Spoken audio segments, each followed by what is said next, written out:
Hi, welcome back, guys. Welcome back to Braden's Microeconomics class. Today we are going to discuss the understanding of economic concept and the budget constraints.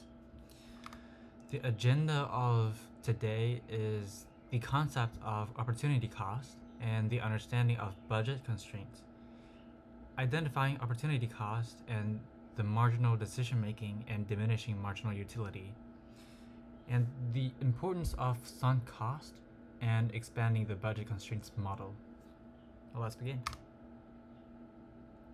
Well, also we are going to learn how to calculate and graph budget constraints, and we are going to do all that listed in the list. So the concept of opportunity cost. Opportunity costs represent the value of the next best alternative that is foregone when making a decision. So we can see in this graph, we have two choice. We have two choice that we wanted, but we can only get one. So either one we either choose A or B. Then the one that you didn't choose, will be the opportunity cost. In Alfonso's budget constraints, he must choose between spending his $10 on bus ticket or burgers. This is one of the example of the opportunity cost. So he gotta choose between his $10 either on bus tickets or a burger. So either one that he didn't choose will be the opportunity cost. So if Alfonso buys one more burger, he must give up 4 bus tickets, illustrating the trade-off between the two goods. Let's dive into it. The understanding of budget and constraints. A budget constraint represents all combinations of goods a consumer can afford. The equation is the budget equals to P1 times Q1 plus P2 times Q2, which is the price, the price times the quantity plus the second price and times the second quantity. So P1 and P2 are prices of two goods, and Q1 and Q2 are quantities. In Alfonso's example, he has $10 to spend on burgers and bus tickets. Each burger will cost $2, and each bus ticket will cost 5 cents each. And the budget constraints equation is that $10 equals to $2 times the quantity of burgers plus 5 cents times the quantity of bus tickets. Where 50 cents is for bus tickets, right? Yeah, that's right. So this will be the total number. The total budget that we have for Alfonso's, for both burgers and bus tickets. And graphically, the budget line shows trade-offs between burgers and bus tickets.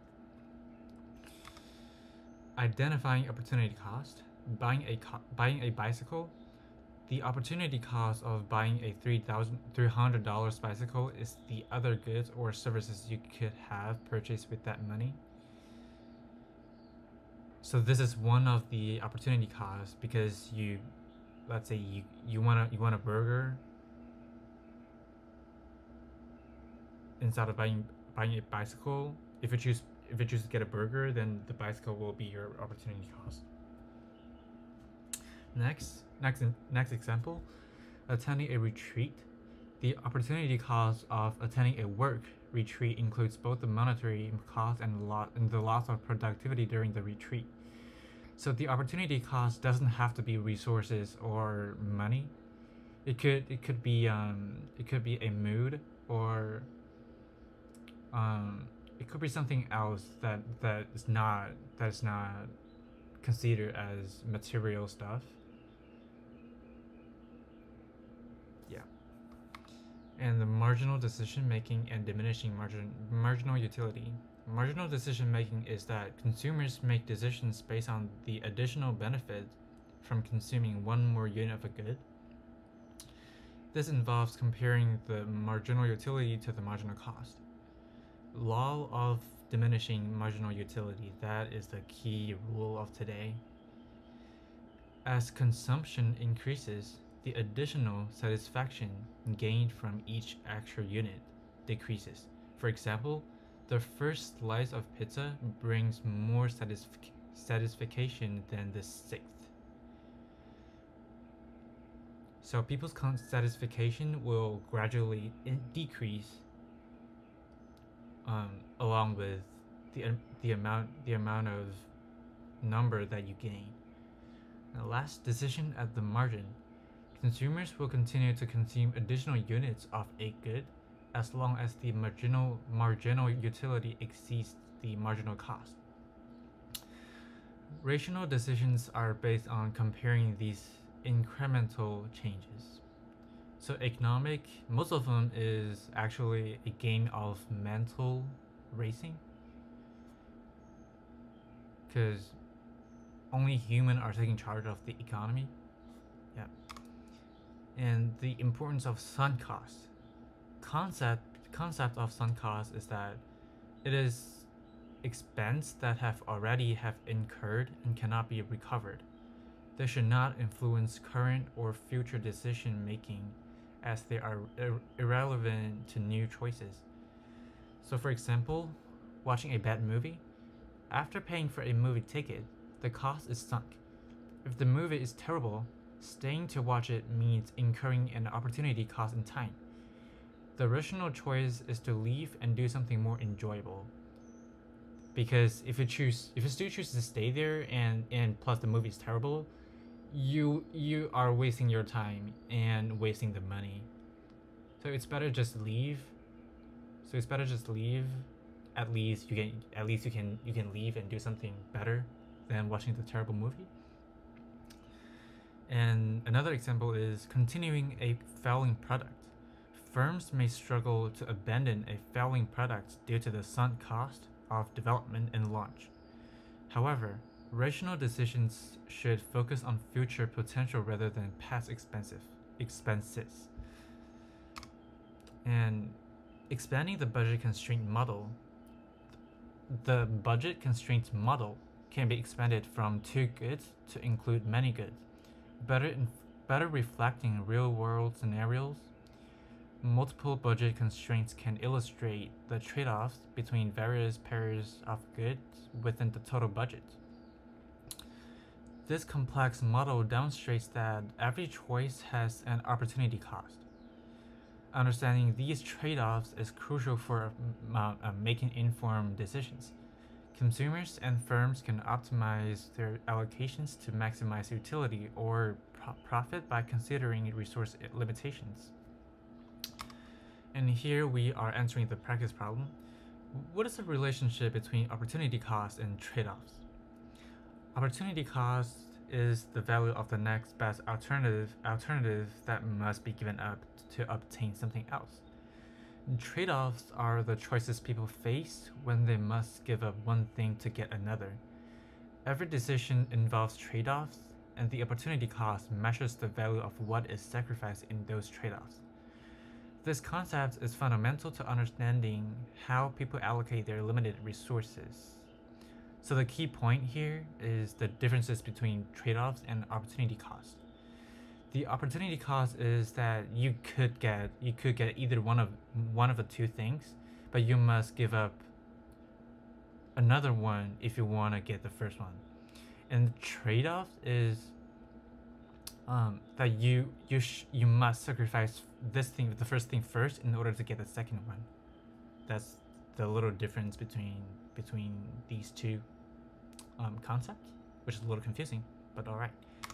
Next, why are most choices not about all or nothing decisions, according to the budget constraints framework? Most choices are not about all or nothing decisions because the law of diminishing marginal utility means that the additional satisfaction gained from consuming more of one good decreases as more of it is consumed. Therefore, people prefer a balanced combination of goods to maximize their overall utility. The budget constraint framework helps illustrate these trade-offs by showing the range of combinations that a consumer can afford. And that is actually a problem related to humans mental. Yeah, you are gonna get bored if you do a same thing too many times. So that's what this diminishing rule is talking about. And what is the significance of marginal analysis in decision making? Marginal analysis involves comparing the additional benefits and costs of choosing a little more or a little less of good. It helps individuals make optimal choices by considering how costs and benefits change from one option to another. This type of analysis is crucial in a world of scarcity, as it allows people to allocate their limited resources in a way that maximizes their utility or satisfaction. The next one, what is the opportunity cost for Alfonso if he decides to buy one more burger? We are getting into a not like math, but calculation portion of economic. So we are gonna dive into it later in the lesson. We will only have more and more calculations so it's like ready. The opportunity cost for Alfonso if he decides to buy one more burger is 4 bus tickets. Since each burger costs $2 and each bus ticket costs 50 cents, he would have to give up 4 bus tickets to afford one more burger. So that concept is how it illustrates why the opportunity cost is 4 buckets in order to buy one more burger. And next one, how many bus tickets can Alfonso afford if he spends all his money on bus tickets? Alfonso can afford 20 bus tickets if he spends all his money on bus tickets. This is calculated as follows. So $10 is all money he got. And the question is asking like, how many bus tickets can he afford if he spends all his money on bus tickets? So $10 is all he got. And 50 cents is the single price of one bus ticket. So $10 divided by 50 cents, which will equal to 20 bus tickets. So that will be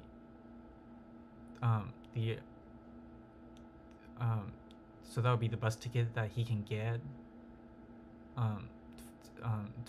in return for the bus ticket.